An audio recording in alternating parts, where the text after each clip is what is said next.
honor to be able to be asked to do this presentation and to be asked to come back. Now, people used to tell me, we don't want you coming back. And in Alcoholics Anonymous, you tell me, keep coming back. I love it. So I've been interested in the history of Alcoholics Anonymous since May 24th, 1972.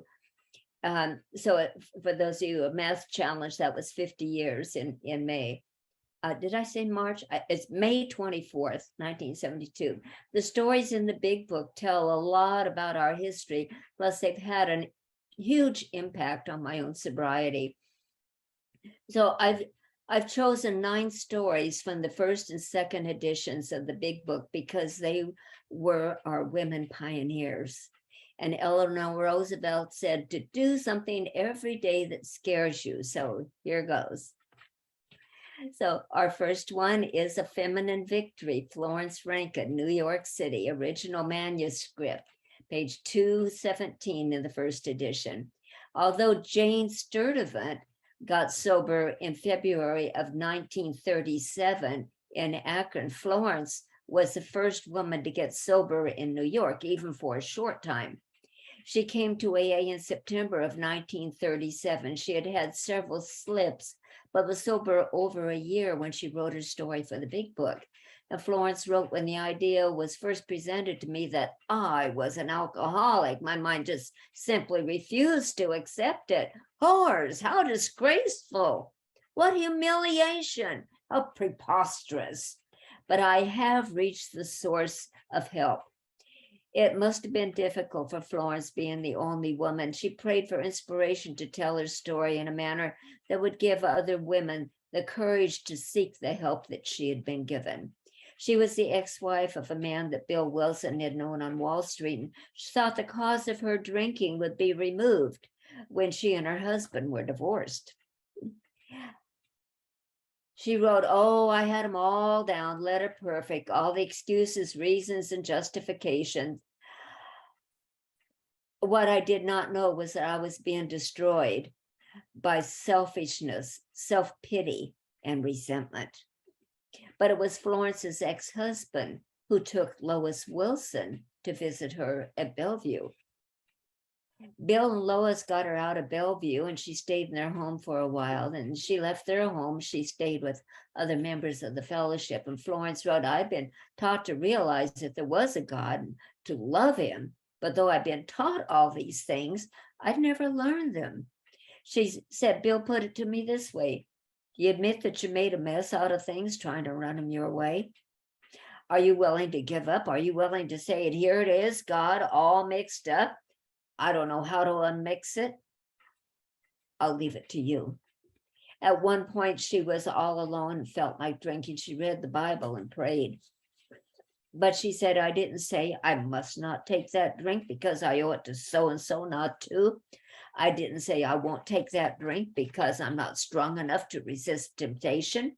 I didn't say I must not or I will not at all. I simply prayed and read, and in a half an hour, I got up and was absolutely free of the urge to drink. But I know absolutely that the minute that I close my mind to channels for being sorry for myself, or being hurt by or resentful toward anyone, I am in horrible danger. I know that my victory is none of my human doing. I know that I must keep myself worthy of divine help. And the glorious thing is this, that I am free. I am happy. And perhaps I'm going to have the blessed opportunity of passing it on. I say this in all reverence. Amen. In part, due to Florence having been sober for more than a year, 100 Men was discarded as the name for the big book. She spoke up and said, hey, what about me? I'm a woman. She moved to Washington, D.C. and tried to help Fitz Mayo, whose story in the big book is Our Southern Friend, who after sobering up in New York started AA in Washington, D.C. She married an alcoholic that she met there, but unfortunately he didn't stay sober. So sadly, Florence started drinking again and disappeared, and Fitz Mayo found her in the morgue. Despite her relapse and death from alcoholism, Florence helped pave the way for the many women who followed. She was in Washington by the time Marty Mann, the next woman to arrive in AA in New York, entered the program. Marty only met her once or twice, but Florence's story in the big book no doubt encouraged Marty. Well, we're going to talk about Marty Mann. Women Suffer Too. She's from New York City, and her story's in the second, third, and fourth editions. And a little something new in this presentation that Tim was so kind to help me with. It was Mike's idea to maybe put a recording of the voices in with the presentation. So I sent him the names of all the women that I had, and he found recordings of 5 of them. And I was able to go and just pick out a little sound bite from each one of them. And Tim and Mike felt that it might be better to just start off with 2 and see how we did with that. So you can let me know how you like listening to the voices tonight. And if you like these, the way it goes, then we'll go ahead and add the other 3. So let's listen to Marty Mann. But I asked immediately, I said, aren't there any women in this group? There was a story in this manuscript about a woman, but I hadn't met her. And I found that she was living in Washington. Her name was Florence, where she and a man named Fitz had gone to try and start a group. And I looked forward very eagerly to her return to New York, or her visit to New York, so I could meet and talk with her. She was a considerably older woman, and she had a great many physical problems too. And unfortunately, I only saw her sober on a couple of occasions. But I asked immediately. Okay, and that was Marty. So while Marty was not the first woman to come to AA, she was the first to stay and obtain a great length of sobriety. Marty's first date of sobriety was April 11th, 1939. She attended her first AA meeting at Bill W.'s home in Brooklyn on April 13th, 1939. Marty came from a wealthy Chicago family. She attended the best boarding schools and finished school in Europe, traveled extensively. She made her debutante debut in 1927, then eloped with John B. of New Orleans. Marty said he was the town's worst drunk. They were both drunk when they eloped. Marty, whose alcoholism was not far progressed at the time, could not put up with John's drinking behavior, and they were divorced in 1928. For the next 10 years, she did whatever she wanted to do, and for greater freedom and excitement, she went abroad to live and ran a successful photojournalism business. But her alcoholism got out of hand, and soon she was in real trouble and attempted suicide twice. She tried jumping out the 3rd-story window, then came home to America, broke and desperate. Things got even worse. Marty said, when my friends said that I was drinking too much, they were no longer my friends. Drink had become more important than anything else. It no longer gave me pleasure. It merely dulled the pain, but I had to have it. In 1939, she was convinced that she was having a serious mental breakdown and was admitted as a charity patient at Blythewood Sanitarium in Greenwich, Connecticut. Her psychiatrist, Dr. Harry Tebow, gave her a manuscript of the book Alcoholics Anonymous to read.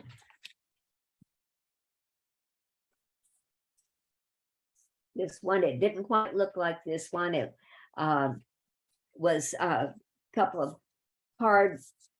cardboard pages, red cardboard pages held together with leather straps. So, but it was the manuscript of this book.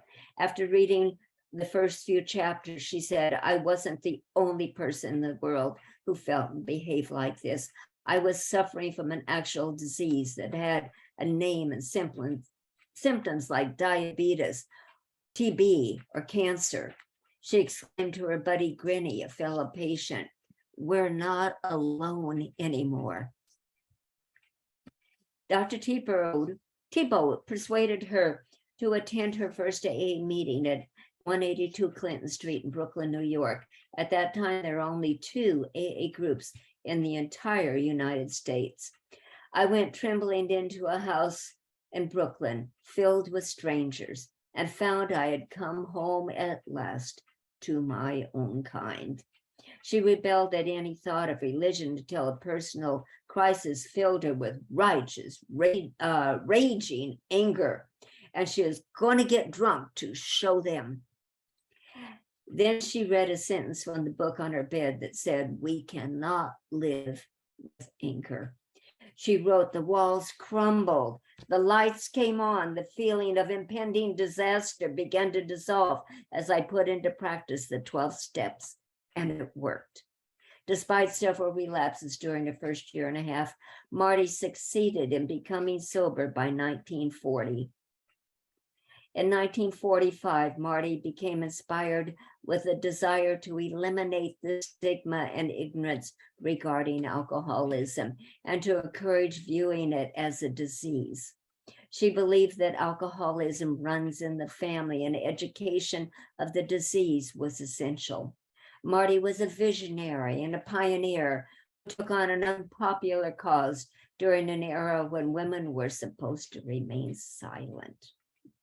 With the encouragement and support of Bill W., Marty founded the National Council on Alcoholism, which she educated the general public about alcoholism. In part because of Marty Mann's life work, alcoholism became seen less as a moral issue and more of a health issue. Marty influenced alcoholism legislation at the national and state levels. In the 1950s, famous journalist and newscaster Edward R. Murrow included Marty Mann on his list of the 10 greatest living Americans. Marty was on the first board of directors for High Watch Farm, the world's first recovery center founded upon the principles of Alcoholics Anonymous. She had a brief relapse nearly 20 years later from alcoholic bitters. Due to her widespread fame and anonymity breaking, she was reluctant to admit that she had had a slip, and many members covered up that fact for her. Around 1964, she admitted that she drank and began going back to meetings again and being active in the public once more, but she never drank again. Marty Mann's public admission of her own alcoholism, her successful experience with AA, and the encouragement of others, especially women, to get help contributed greatly to AA's growth. She was the first lesbian member of Alcoholics Anonymous at a time when gays and lesbians were not accepted by society. Her longtime lesbian partner was Priscilla Peck, once a glamorous art director at Vogue magazine, and the 5th woman that Marty brought into AA. To protect the work that she was doing during a period of heavy anti-gay bias, Marty never revealed her lesbianism except to Bill W., her sponsor, and other close friends. She resumed her maiden name and sometimes thereafter started to identify herself as Mrs. Marty Mann. This title helped her to cover up her sexual orientation. Marty said the 12 steps gave her more than sobriety. They gave her a glimpse of something that she'd never known, peace of mind, and a sense of being comfortable with herself and with the world. Mrs. Marty Mann died of a stroke at age 75 on July 22nd, 1980. Now we have Keys of the Kingdom, Sylvia Kaufman, Chicago, Illinois. She's in the 2nd and 3rd edition, and also in the 4th edition. This worldly lady helped to develop AA in Chicago and that passed her keys on to many. According to the member list index in Chicago, kept by the group, Sylvia's date of sobriety was September 13th, 1939. Because of slips by Marty Mann, Sylvia may have been the first woman to achieve long-term sobriety. Sylvia was raised in a good environment with good, loving, conscientious parents and given every advantage like Marty. She had her first drink at 16 and loved what it did for her. She married at 20, had 2 children, was divorced at 23. This gave her a good excuse to drink. By 25, she had developed into an alcoholic. Sylvia said, drink did something for me or to me that was different from the way that it affected others. She began making the rounds of doctors and hoped that one of them might find a cure for her accumulating ailments, preferably something that could be removed surgically. Of course, all they found was an unstable woman, undisciplined, poorly adjusted, filled with nameless fears. Most of the doctors prescribed sedatives and advised rest in moderation, whatever that is. Between the ages of 25 and 30, she tried everything. She moved to Chicago thinking a new environment would help. She tried all sorts of things to control her drinking, the beer diet, the wine diet, timing, measuring, spacing the drinks. She tried the mixed, unmixed, drinking only when gay, only when depressed. Nothing worked.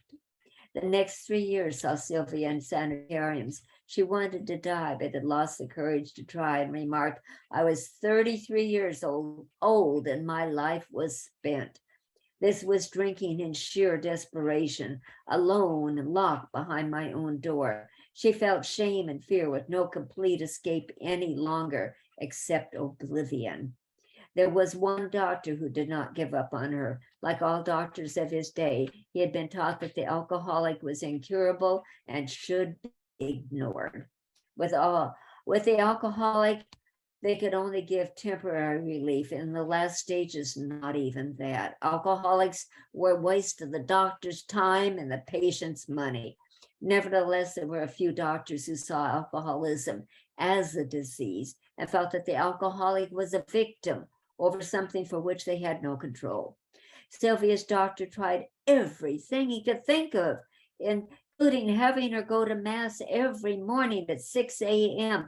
and performing menial labor for her charity patients.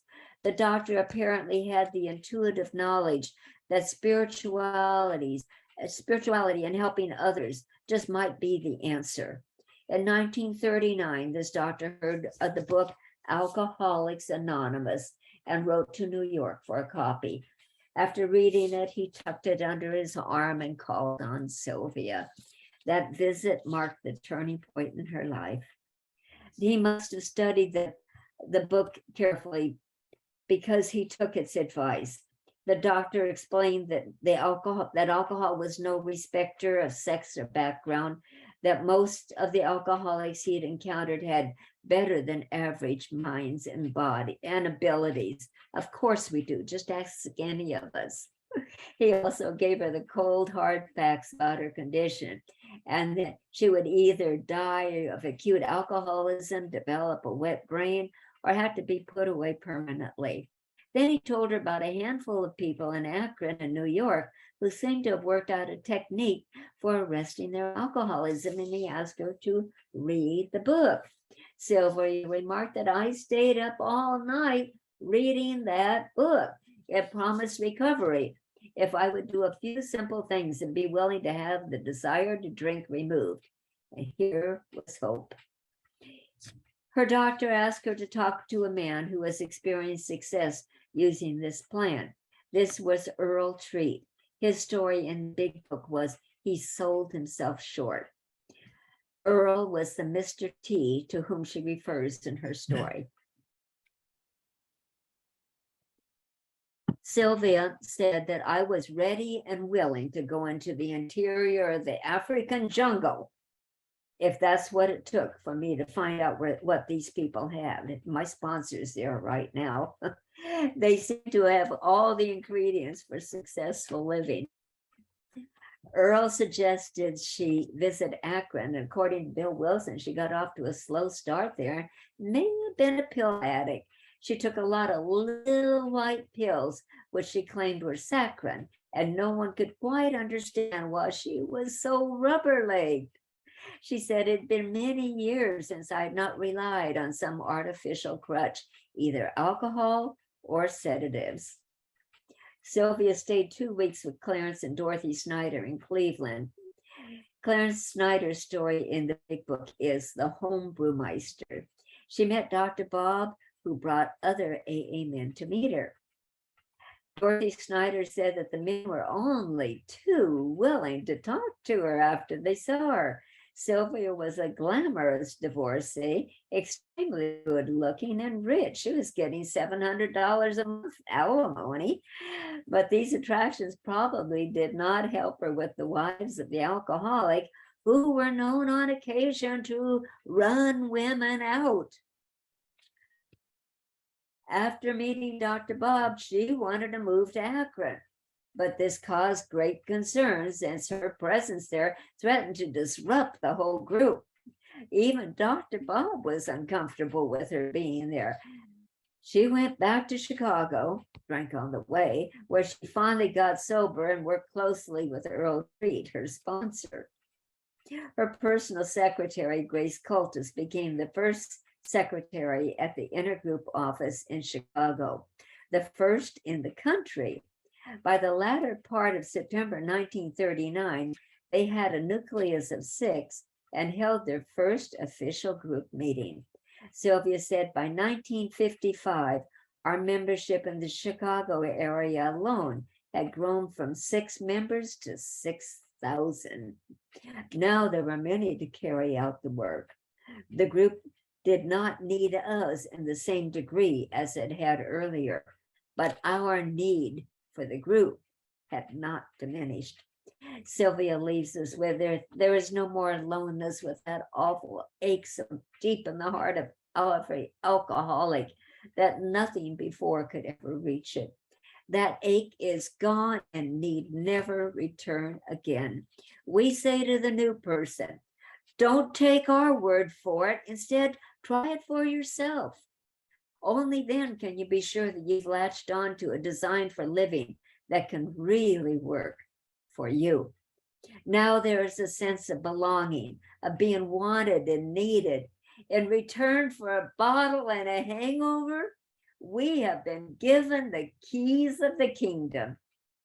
Sylvia Kaufman died on October 31st, 1974. One of my favorites, Ethel Macy from Farm to City, Akron, Ohio. She's in the 2nd and 3rd editions. And she tells how AA works when the going is rough, a pioneer woman of AA's first group. Ethel's date of sobriety was May 8th, 1941. She was the first woman to get sober in Akron. She was the oldest in a very poor family of 7. Her father was an alcoholic. At the age of 16, she was invited to spend the summer with her aunt, Liberty, Indiana, and her aunt told her that she could have boyfriends visit, but there was one boy she must stay away from. And that one boy was Russ Macy.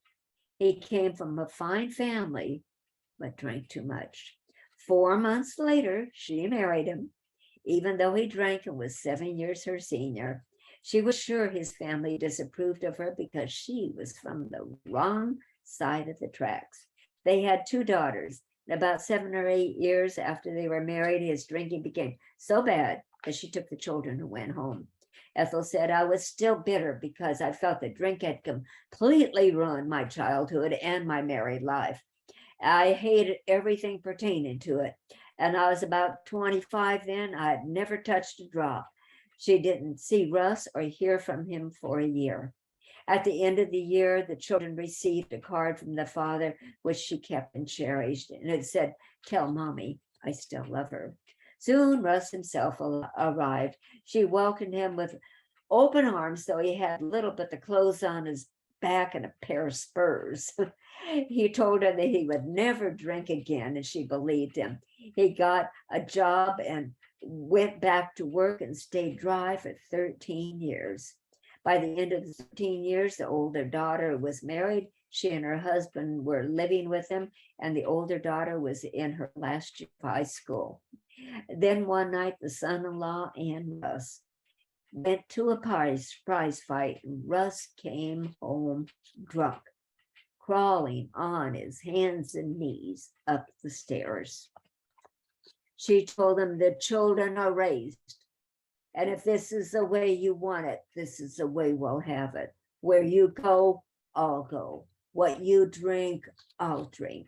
And thus Ethel started drinking. They went on vacations in the car, drinking all the way. Ethel did the driving. One Sunday afternoon, she got picked up for drunk driving, and they were both thrown in jail. On another occasion, she got drunk and set the house on fire so they wouldn't have to paint it. Hey, made sense to me. Ethel got upset with the religious neighbors down the street, and she said they used a sound truck, and they would stop out there in front of that house. They'd sit out there, they'd play these hymns with that terrific hangover. If I had a gun, I'd shot the horns right off that thing. It made me so raving mad. In 1940, they read something about AA in the newspaper. She talked about it and thought there might come a time when they need it. A man at the bar told her, they roll on the floor and they holler and they pull their hair. And she says, well, I'm enough now. And she told him, and her hope died. One day, Ethel told the woman bartender that she wished she had never taken another drink and wanted help. She said, I thought no matter how crazy they are, I'll do anything they say to do. She was told to talk to Jack, the owner of the place, whom they had always tried to buy a drink, but who always refused, saying that he could not handle alcohol. This may have been John Munier, one of the early Cleveland members. Finally, one morning, Ethel got in the car and cried all the way to that bar. Told him that she was licked and wanted help. But Jack was out, and his wife said that she'd send him over as soon as he returned. He soon arrived with 2 cans of beer, one for Ethel and one for Russ. That was their last drink. Men from AA started coming to the house the next day and telling their stories, and Jack brought them the Saturday Evening Post article about AA. He told them the whole thing was based on the Sermon on the Mount and asked if they had a Bible. Well, coming off a drunk, it was hard to read the small print of that little testament that the bulldog had chewed up. But Russ said, Mother, if this tells us how to do it, you'll have to read it. It was important to do the things we were told. Paul Stanley, his story is Truth Freed Me, in the first edition. Visited and stressed that they read the big book. Jack took them to a meeting at King's School on Wednesday night and introduced Ethel to some of the wives. One was Annabelle Gillum, wife of Walt Gillum. His story was fired again in the first edition. Annabelle was told to take her under her wing.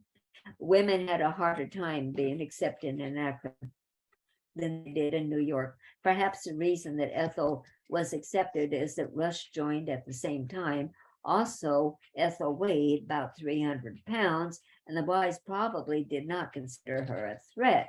Her husband was about half her weight and only about 5'2", and they called him the pencil. Ethel gave a lot of credit to Dr. Bob and Ann for their recovery. She and Russ began to work as a team, and they were very active from the beginning.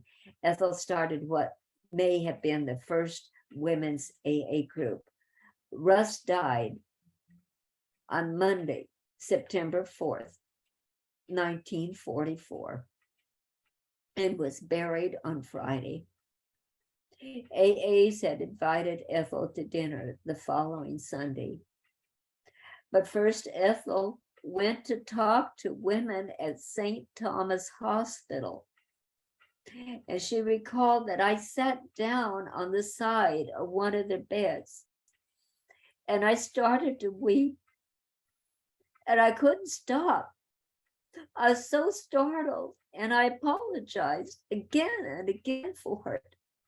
And that woman told me long after, this was the surest proof that this program could work if on Sunday I could be there trying to think of something that would help her with this problem, then we must have something that can work. After Russ's death, Ethel's whole life was AA, and she sponsored many women. She tells my story. And Ethel's parting words, AA has changed, but the root of it hasn't. We're older in AA, and we're older in years. It's only natural that we don't have the capacity to change, but we ought not criticize those who have. Ethel Macy died on April 9th, 1963. We have Esther Elizardi, the Flower of the South. She was in second and third editions. Esther's date of sobriety was May 6, 1941. She was an attractive woman, full of pep. She was raised in New Orleans, where social drinking was acceptable. The first time she realized what alcohol could do for her was at her own wedding. She was so afraid that she wouldn't be perfect that she became very nervous and was in a terrific state when her father says, Miss Esther is about to faint. Get her something to drink.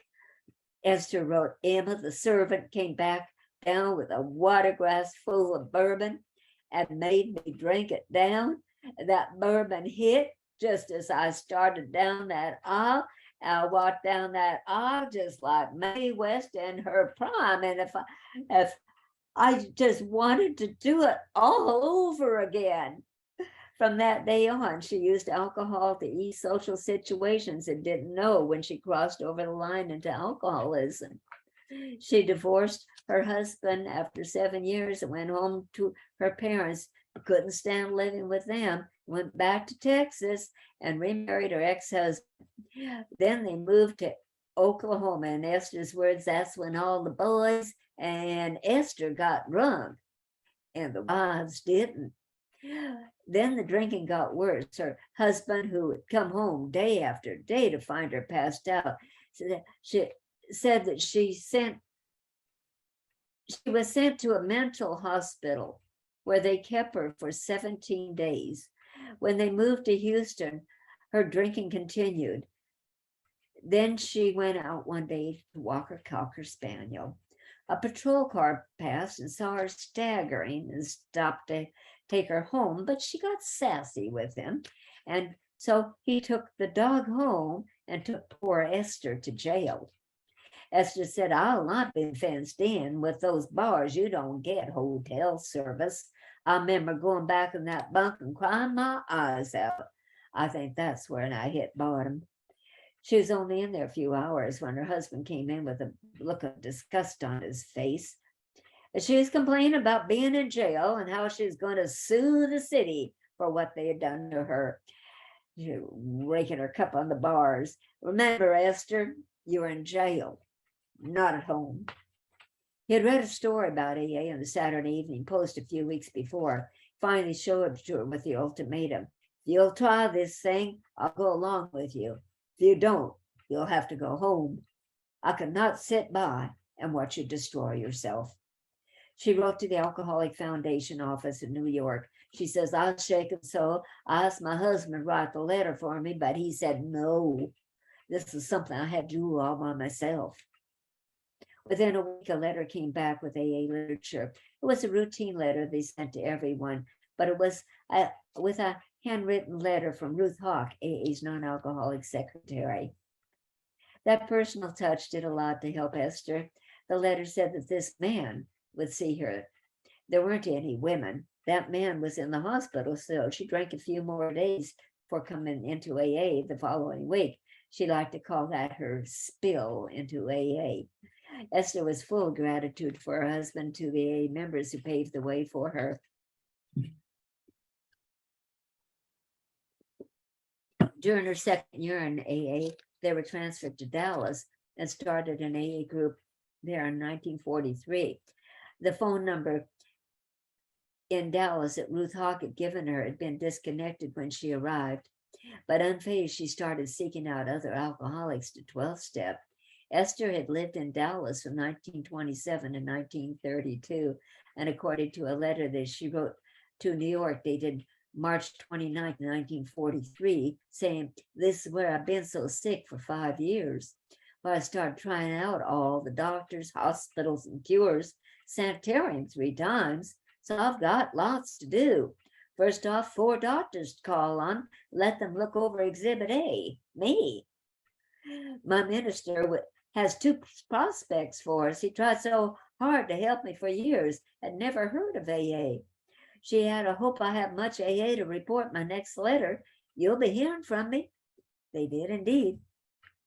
A week later, April 5th, she wrote, "Dear Bobby, Margaret R. Berger," AA's national secretary at the time. "The new Dallas group met for the first time last night. 3 inactive alkies, 1 active from Detroit, and 2 non-alcoholics who brought the active one. They met for some time in Esther's home.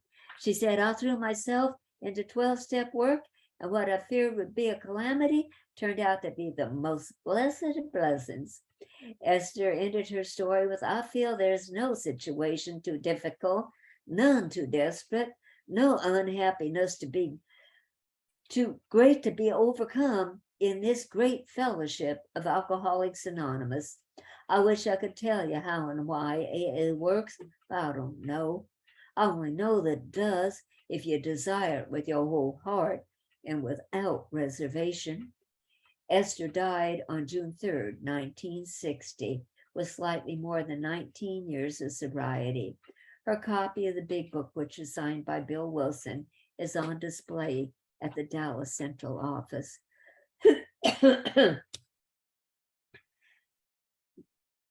Stars Don't Fall, Countess Felicia Gazetsky, New York City. Her story was in the 2nd and 3rd edition. Felicia entered AA in 1943, but had several relapses her first year. Her date of sobriety was 1944. She is probably the 6th woman to get sober in New York. Marty Mann was her sponsor. Bill Wilson called Marty and said, "I have a dame down here whose name I can't pronounce, and I don't know what to do with her." Felicia was born in 1905 in the family castle in Blansko, or Blans, which is now part of the Czech Republic. She was the daughter of Count Josef Gazetsky, a fortune-hunting continental count from a noble Polish family, and Eleanor Medill Sissy Patterson, editor of the Washington Times. Her mother brought Felicia to America as an infant in 1908, and after her father had kidnapped her, and she never saw her father again. Until her early 30s, when her drinking became a problem, she lived in large houses with servants and all the luxuries she could possibly want. Prohibition meant nothing. Her family always brought the best, and the embassies were flowing, but she never felt she belonged. She was married 3 times. Her first husband was Drew Pearson, a newspaper man. Anybody else remember Drew Pearson? Her second husband was an Englishman whom she divorced less than a year later, and they both drank. Felicia said she used her venomous tongue and he used his fist. The third husband was a director of a men's recovery home in Virginia. She met her first husband again when she had been sober for 10 years and became an alcoholic after their divorce. She was able to explain that she would have become an alcoholic anyway because she was a sick person, unfit for marriage. She wrote, "Imagine my surprise when I came to her in Europe and discovered that I brought myself along. I began here and now to fear the answer to the question, what is the matter with me?" By 1943, she had moved to New York and was living a bohemian life in the village. Felicia said the horrors of increasing hangovers occupied the entire day, with nausea, dry heaves, the rocking bed, that nightmare-filled mind. Felicia remarked, "I was not beautiful or good as I'd yearned to be. I was fat, bloated, dirty, unkempt. I wore I was covered in bruises and from running into doors in a roar. A man's raincoat turned inside out.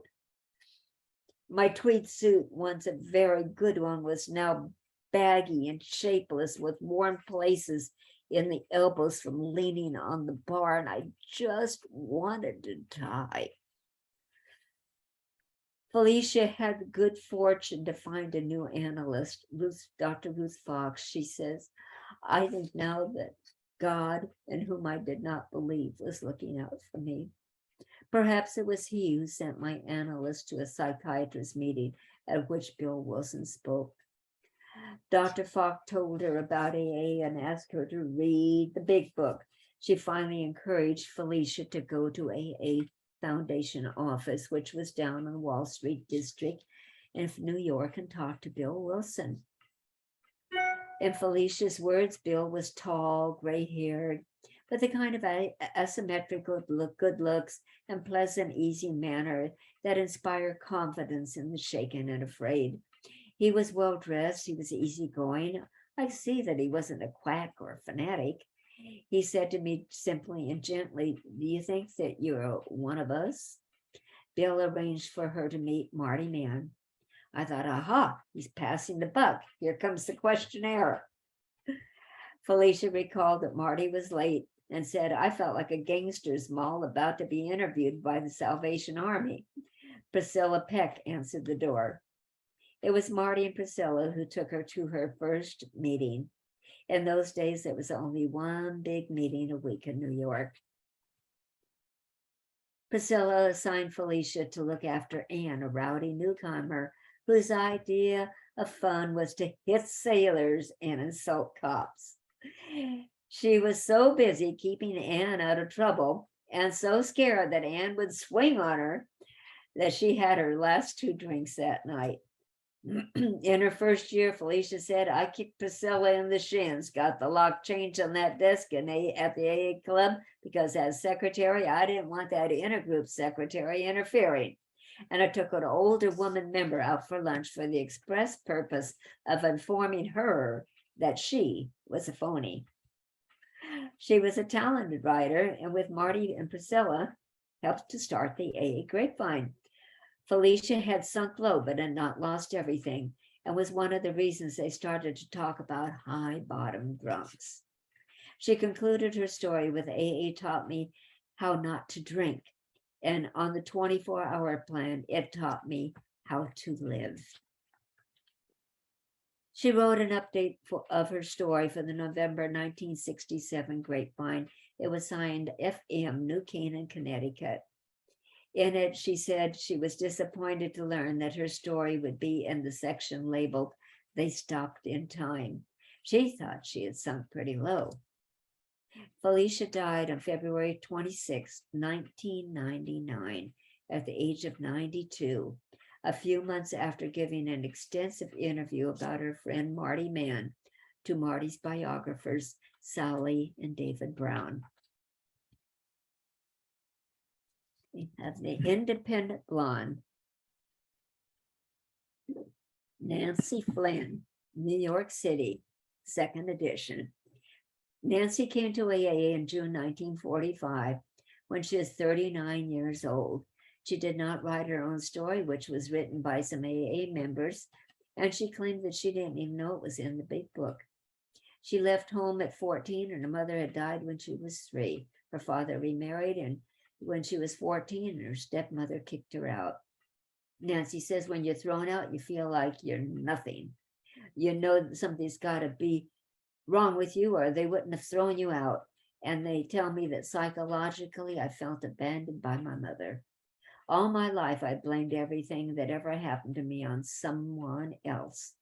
I usually could find someone. I thought if I left my husband, things would be different. I never thought about changing myself, always thought about changing people or changing places. She had made a few geographic cures, but they didn't work. She kept quitting jobs, never having the courage to wait to be fired. Nancy wrote, I'd heard about AA about a year before I came in, but I thought it was some organization that helped you out financially, and I was too independent for that.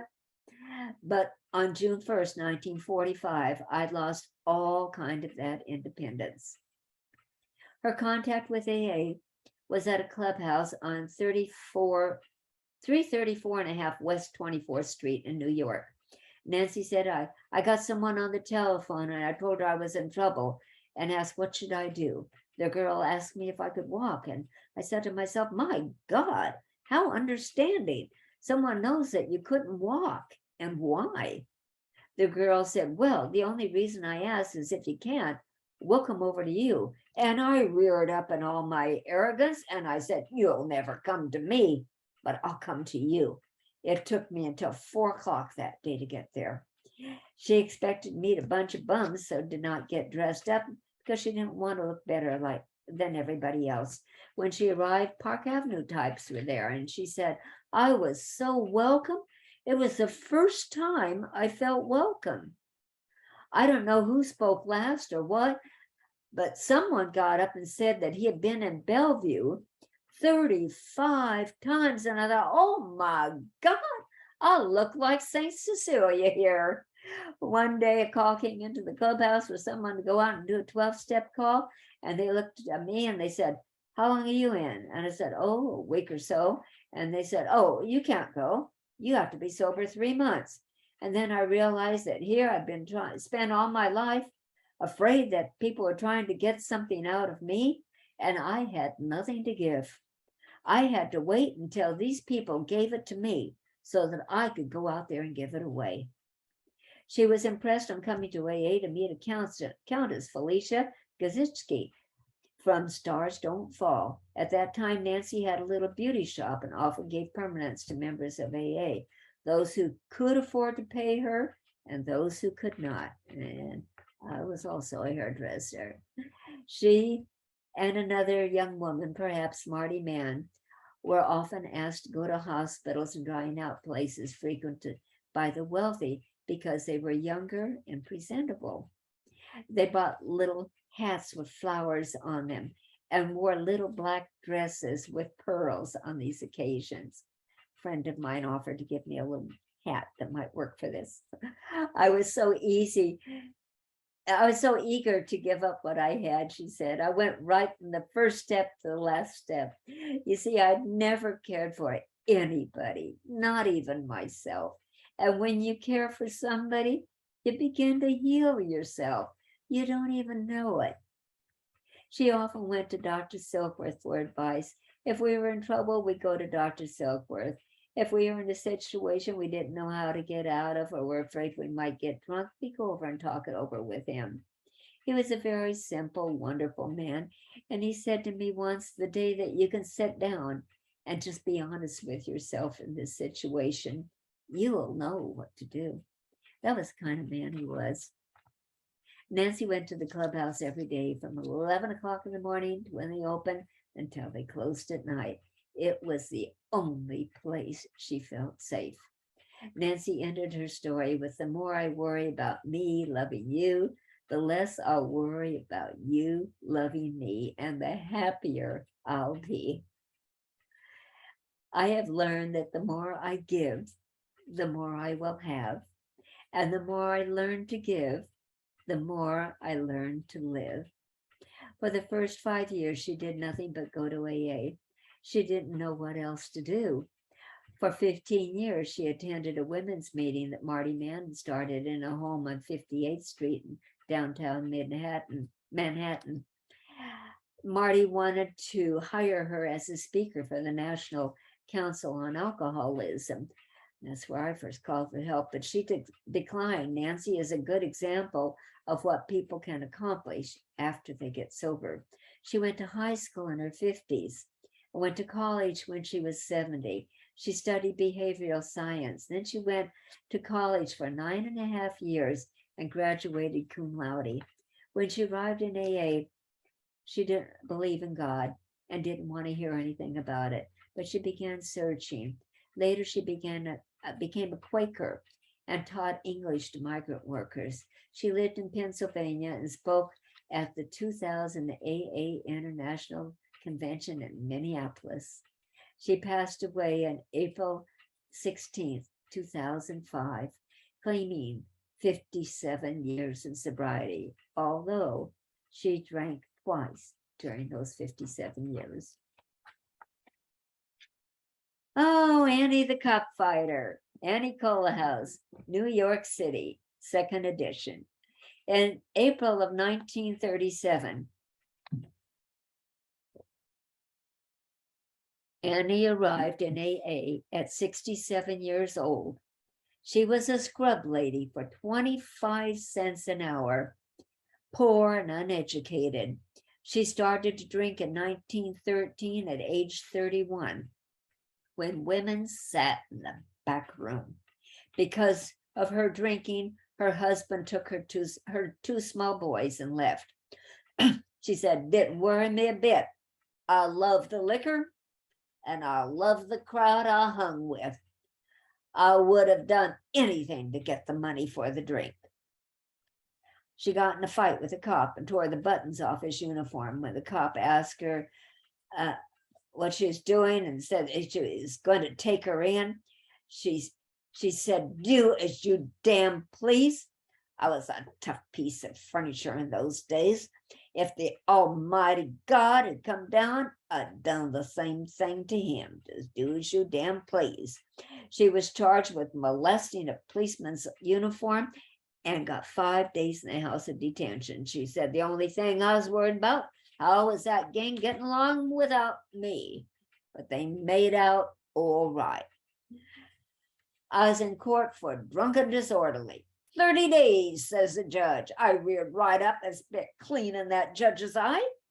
It was a distance of about 5 feet, too.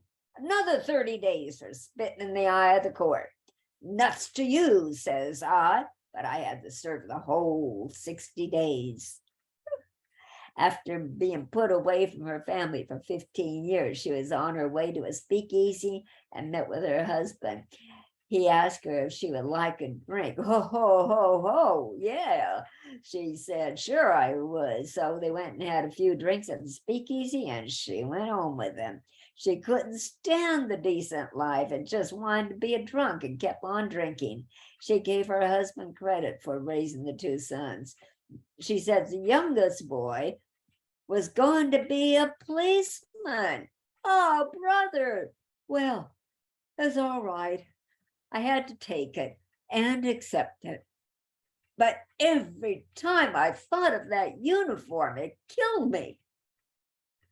She was obnoxious, stole change from the other customers, was black and blue from being kicked and knocked around. She drank with the guys and the gals on the Bowery. Her whole clothes and her body were full of lice. Annie offered her old drinking buddy Irene a drink, but Irene told her that she couldn't take the first drink. Annie told her, "Well, saints above, what happened to you?" "Well, nuts to you. I'm having mine." But Irene said she was going to get her yet. And Annie replied, "Over my dead body." On May 12, 1946, she called Irene to take her down to where she went on Sunday nights.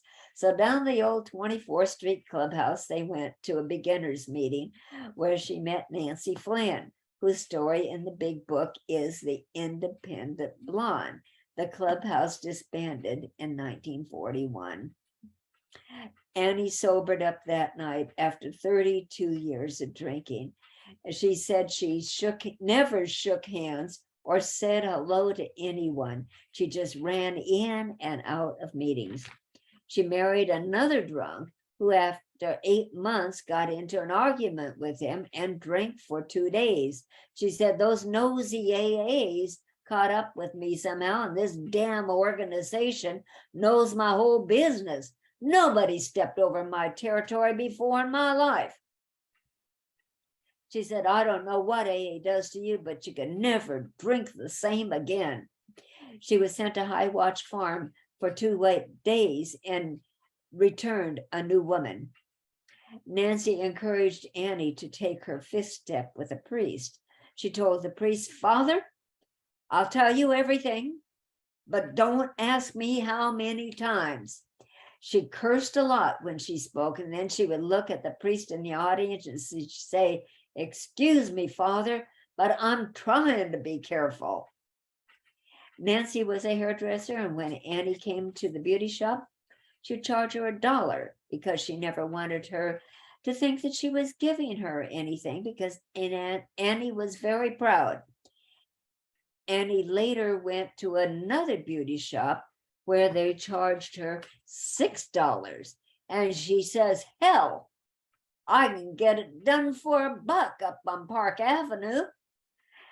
Annie concluded with her story with gratitude for what AA had done for her. Her boys were back in her life, and she exclaimed, "I'll live on that 24-hour plan. Once an alcoholic, always an alcoholic. I don't mind the name of an alcoholic because I was called a son of a this and a son of a that. And an alcoholic is a good enough name for me." To newcomers, I say, go to meetings, and God take care of each and every one of you. Annie Kolahouse died when she was about 74.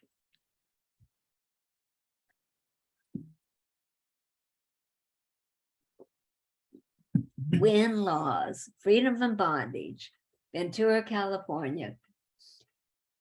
She's in the second, third, and fourth editions. Young when she joined, this AA believes her serious defect was the result of even deeper defects. She tells here how she was set free. Wynne joined AA in California, July 25th, 1947, at age 33. She was described by the novelist Carolyn C., one of her several stepchildren, as a knockout beauty.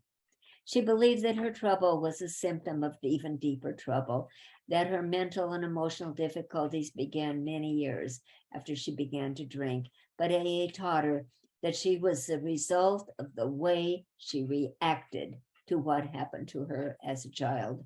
She learned that she could change this reaction pattern and match calamity with serenity.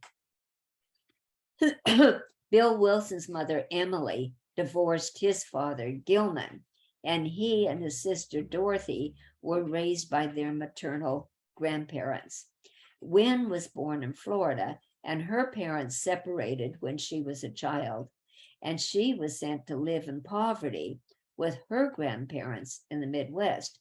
This common experience may have been one of the reasons for the reported close relationship that she had with Bill Wilson and deep friendship. She reports feeling restlessness, anxiety, fear, and insecurity. The only kind of security I knew anything about at that time was material security. And I decided that all these feelings would vanish immediately if only I had a lot of money. She married and divorced 4 times before finding AA. She said, "I didn't have the courage to love. I was not even sure I had the capacity." That was removed from the big book. The first time she married for financial security, her second husband was Stan Kenton, a prominent band leader, and she sang with his band. Her third husband was an Army captain. She married during World War II. Her fourth husband was a widower with several children. One AA friend quipped when first hearing Wynne's story that she had always been a cinch for the program, for she had always been interested in mankind. She was just taking them one man at a time. Wynne said, "I was obsessed with self and immersed in self-pity and resentment," common thread. "My remorse and shame and humiliation when I was sober were almost unbearable. As soon as my day was finished, I could drink myself into oblivion. I knew it didn't make any difference where I started. The inevitable would be Skid Row." Wynne wrote, "I attended my first AA meeting on July 25th, 1947. I take no sedation or narcotics, for this program to me is one of complete sobriety, and I no longer need to escape reality. I believe, too, that it is equally impossible to practice these principles to the best of our ability, a day at a time, and still drink, for I don't think the two things are compatible. A willingness to believe is enough for a beginning. Wynn wrote her story when she had been in AA for 8 years, and her life had changed dramatically. She had not only not had a drink since her first meeting, but had found a way to live without wanting to drink, and she had learned to live without having to drink, and that was a big thing for her. Sometime after 1955, when her story appeared in the big book, she married her fifth husband, George Law, another AA member. George and Wynn were married for several years, and his daughter Carolyn lived with them for a while. Carolyn said George and Wynn were a popular team speaking at meetings. My dad was Wynn's opening act. He couldn't help but be funny. Then he would defer to Wynn, whose tale was hair-raising. According to Carolyn, Wynn began carving out a career seeking men and money, and started to bridge the gap between the grim reality that she was born into and the American dream that she yearned for. Wynn said in her story that she didn't know how to love. Fear of rejection and its ensuing pain were not to be risked. Then she found alcohol. It seemed to solve her problem for a time, but jails and hospitals followed. She was full of resentments and fears, and an article by Norman Vincent Peale helped her with a 25-year-old resentment against her mother. He said, in effect, if you have a resentment you want to be free of, if you will pray for the person or thing that you resent, you will be free. If you will ask in prayer for everything you want for yourself to be given to them, you will be free. Ask for their health, their prosperity, their happiness, and you will be free. Even when you don't really want it for them and your prayers are only words, go ahead and do it anyway. And even if you don't even mean it, do it every day for 2 weeks, and you will find that you have come to want it for them and that you really mean it. And where you realize that where you used to feel resentment and hatred and bitterness, you now feel compassionate, understanding, and love. Norman Vincent Peale. Wynn gave us these precious gems such as these. I will have peace of mind in exact proportions, the peace of mind that I bring into the lives of other people. And I get everything I need in Alcoholics Anonymous. Everything I need, I get. And when I get what I need, I invariably find it's just what I needed all the time. Wynn and Jack P. of Los Angeles started more than 80 meetings in hospitals and jails and prisons in Southern California from 1947 to 1950 in that area. Jack P. reports that during that period, they were widely criticized by other members of the fellowship who thought that this was something that AA should not be doing. Carolyn wrote, AA can be said to have worked for my father and for Wynn. Although they would divorce, neither of them would ever drink again. Wynn was the girl who lost nearly all, but changed, improved, and transformed thousands of lives. She apparently died of cancer on December 17th, 1974 at age 70. And here is our second recording.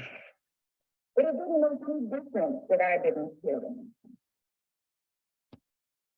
You see, I took something away from me, with me anyway. Something that was enough to make me get through the balance of that night without having to take a drink. Something that was enough to make me get through the entire next day without having to take a drink of anything. And this was something that I had sensed. Something that I had felt was present in the room. I had no name for it. And I've heard as many names as I suppose could be found in any copy of what. I don't think it matters what we call this thing that's present at an Alcoholics Anonymous meeting. I just know that I sensed you had something that I'd like. I heard that, and that's it. That's perfect. I love that. What a way to end our stories, and with Wynn especially. The stories from the first 3 editions of the big book can be found in the conference approved book, Experience, Strength, and Hope. I hope you have enjoyed learning about these 9 incredible pioneer women of Alcoholics Anonymous as much as I have. And I thank you for allowing me to share this bit of history with you today.